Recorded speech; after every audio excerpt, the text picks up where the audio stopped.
लाखों घर बर्बाद हो गए इस दहेज की बोली में, अर्थी चढ़ी हजारों कन्या बैठ सकी ना डोली में। प्यारे बच्चों, आज मैं आप सभी को दहेज प्रथा पर निबंध समझाऊंगा। ठीक है, निबंध में मैं आप सभी को काफ़ी अच्छे से समझाऊंगा, क्योंकि निबंध आपके एग्जाम में 8 नंबर का होता है।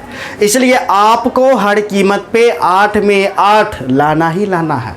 8 में 8 यदि आप लाना चाहते हैं तो आपको सरल भाषा में निबंध को लिखना पड़ेगा। इसलिए मैं आज आप सभी को सरल भाषा में इस दहेज प्रथा निबंध को समझाऊंगा। ठीक है, तो निबंध में सर्वप्रथम मैं आप सभी को दहेज प्रथा निबंध समझाऊंगा, फिर उसके बाद दुर्गा पूजा, फिर उसके बाद जो रहेगा हम आपको समझाएंगे। ठीक है, तो प्यारे बच्चों हम लोग दहेज प्रथा शुरू करते हैं। ठीक है, तो देखिए, विधि की विडंबना अजीब है, एक पेड़ पर 2 फूल खिलते हैं।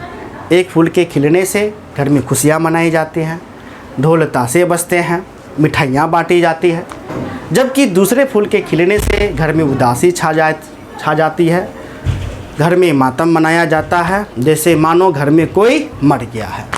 अब ये जो भेदभाव है, ठीक है, अब ये जो भेदभाव है दोनों फूल में, यह आखिर दोनों फूल कौन है? तो यह दोनों फूल कोई और नहीं, पुत्र और पुत्री है। ठीक है, पुत्र भले ही कुपुत्र क्यों ना हो जाए, लेकिन पुत्र भले ही कुपुत्र क्यों ना हो जाए, वे अपने माता पिता का क्या करता है? तो वे अपने माता पिता का बुढ़ापे का लाठी बनता है। बुढ़ापे का क्या बनता है? लाठी। यानी बुढ़ापा में वे पुत्र क्या करेगा? तो उसकी मदद करेगा। जबकि पुत्री में भले ही गुण क्यों ना हो, वो पुत्री को क्या समझाया जाता है? तो पुत्री को पराया धन समझा जाता है। ठीक है, इसलिए पुत्र कुपुत्र क्यों ना हो, उसका लालन पालन बेहद सही से किया जाता है, जबकि पुत्री का लालन पालन में कटौती किया जाता है। ठीक है, आप देखिएगा कि जब पढ़ाई की बात आए तो माता पिता कहते ये बेटा है, इसको हम पटना भेज देंगे, जबकि बेटी तो घर में भी रह करके पढ़ लेगी। ठीक है,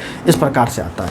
अब ये जो भेदभाव है, ठीक है, इन्हीं भेदभाव को देख करके जो लड़की है उसका दिल दहल उठता है और अंदर ही अंदर एक मैथिली गीत गा उठती है। वो मैथिली गीत है, जेह कोखी बेटा जलमल वह कोखी बेटिया, काहे हो बाबूजी कह लो दूरंग नीतिया। ठीक है, मैथिली गीत या सुने हैं कि नहीं सुने हैं? सुन लीजिएगा। ठीक है, अब ये जो भेदभाव है, मेरे दृष्टिकोण से इस भेदभाव के पीछे एक बड़ा कारण है। वो बड़ा कारण कौन है? तो दहेज प्रथा। ठीक है, क्या कारण है? दहेज प्रथा। ठीक है, दहेज प्रथा इस प्रकार हमारे समाज में फैल गया है। ठीक है, इस प्रकार हमारे समाज में फैल गया है कि मानो एक यह क्या बन चुका है? एक अभिश्राप बन चुका है। दहेज प्रथा की जो निंदा है वे सब कोई करते हैं, निंदा सब कोई करते हैं, लेकिन जब दहेज लेने की बारी आती है तो उस समय वह व्यक्ति निंदा नहीं करता है। तब व्यक्ति कहता है हमारे भगवान श्री कृष्ण ने दहेज लिए थे, हमारे भगवान श्री राम ने दहेज लिए थे, तो मैं दहेज लूँ तो कौन सा बड़ा अन्याय कर दूँ। इस प्रकार से वे अपना क्या करते हैं? तो तर्क देते हैं। ठीक है, आज हम लोग जो है टेलीविज़न, ठीक है, समाचार पत्र, मोबाइल में दहेज के कारण महिलाओं पर हो रहे अत्याचार को कई प्रकारों से देखते हैं कि किसी महिला का किसी महिला को मार दिया गया, जला दिया गया दहेज के कारण। इस प्रकार से आप भी देखते हैं ना होंगे।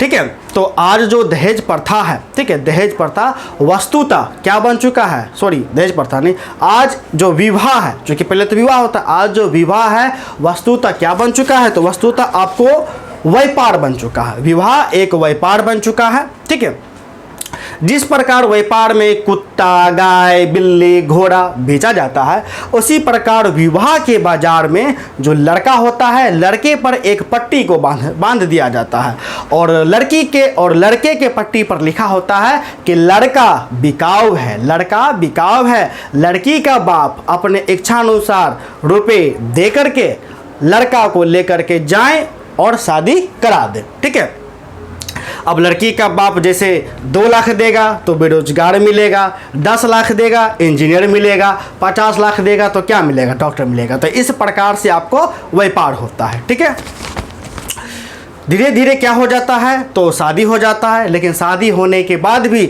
जो दहेज रूपी जो राक्षस होते हैं, दहेज रूपी जो राक्षस होते हैं, वो पीछा फिर भी नहीं छोड़ता है। समय समय पर जो लड़की होती है, समय समय पर लड़की को प्रताड़ना देता है। कभी बोलता है हमको कार चाहिए, कभी बोलता है हमको फ्रिज चाहिए, और कभी बोलता है हमको मोटरसाइकिल चाहिए। इस प्रकार से दहेज रूपी जो राक्षस है वो शादी के बाद भी लड़की को प्रताड़ना देते हैं। और जब लड़की उस चीज को सह नहीं पाती है तो लड़की क्या कर लेती है, तो लड़की जो है अपनी आत्महत्या तक कर लेती है, या लड़का पक्ष लड़की को क्या कर देता है, तो होम यज्ञ कर देता है। कौन सा यज्ञ? होम यज्ञ। होम यज्ञ मतलब कि घर में उस लड़की को मार दिया जाता है।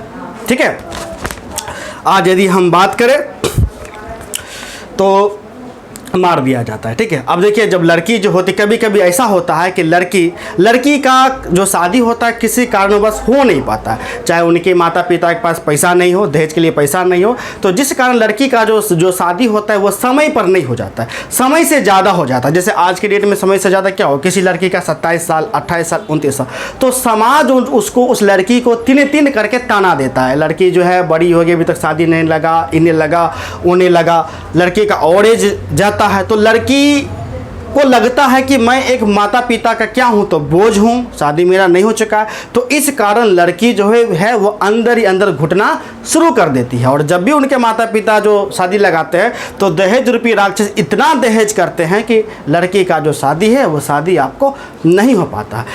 अंत में लड़की जो है अपने माता पिता का इज्जत बचाने के लिए लड़की क्या कर लेती है, तो लड़की आत्महत्या तक कर लेती है। इसी आत्महत्या को देख करके किसी शायर ने सच ही कहा है, लाखों घर बर्बाद हो गए इस दहेज की बोली में, आरती चढ़ी हजारों कन्या बैठ सकीना डोली में। ठीक है, आरती चढ़ी हजारों कन्या बैठ सकीना डोली में। ठीक है, जब लड़की का शादी लग जाता है तो लड़की के दिल में बहुत से उमंग होते हैं, वो उभर करके बाहर निकलते हैं। वे सोचती है मेरा जो पति रहे, मेरा पति कैसा हो, राम जैसा हो। ठीक है, मेरी सास काफ़ी अच्छी हो, मेरी ननद काफ़ी अच्छी हो। लेकिन जब शादी हो जाता है, वही जो पति होता है, जो राम होता है, वो दहेज रूपी जो होता है, वह लड़की को समय समय पर प्रताड़ना देता है कि पिताजी को कहो कि मोटरसाइकिल भेज दे, पिताजी के कहो कि कार भेज दे। तो जिस कारण वह राम रूपी पति क्या बन जाता है, तो राक्षस में तब्दील हो जाता है। ठीक है, वो जो ननद होती है जो काफ़ी अच्छी होती है, ठीक है, वो क्या बन जाती है, तो सुपनखा बन जाती है। इस प्रकार से लड़की जो है दहेज के जाल में एकदम से क्या हो जाती है, तो फंस जाती है। ठीक है, अब जो दहेज प्रथा का निदान के लिए आजकल देखिएगा तो बेमेल विवाह प्रचलित है। कौन सा विवाह? बेमेल, जिसका मेल नहीं होता, यानी इंटरकास्ट विवाह। ठीक है, बेमेल विवाह प्रचलित है। सरकार दहेज प्रथा को रोकने के लिए अनेक तरह के नियम भी है ना बनाए हैं, जिसमें 1 लाख जैसे आप सुनते हैं तो देते हैं। ठीक है, तो देखिए आज दहेज प्रथा के चलते ही बेमेल विवाह प्रचलित है। भारत सरकार ने दहेज प्रथा के विरुद्ध कानून बनाए हैं, पर यह कानून ठग के 3 पात के समान है। कारण जब कानून के सड़क ही दहेज का लेन देन करते हैं, यानी कानून का जो सड़क होता है वही दहेज का लेन देन करता है। अर्थात जो विराजमान है कानून पर, जैसे क्या BDO, SDO, SP, इनका तो डिमांड और पर रहता है, 50-50 लाख रहता है, 70-70 लाख है ना रहता है। ठीक है, तो सड़क ही क्या है, तो लेन देन करते, तो समाज पर इसका क्या प्रभाव पड़ेगा। ठीक है, तो समाज पर इसका क्या प्रभाव पड़ेगा।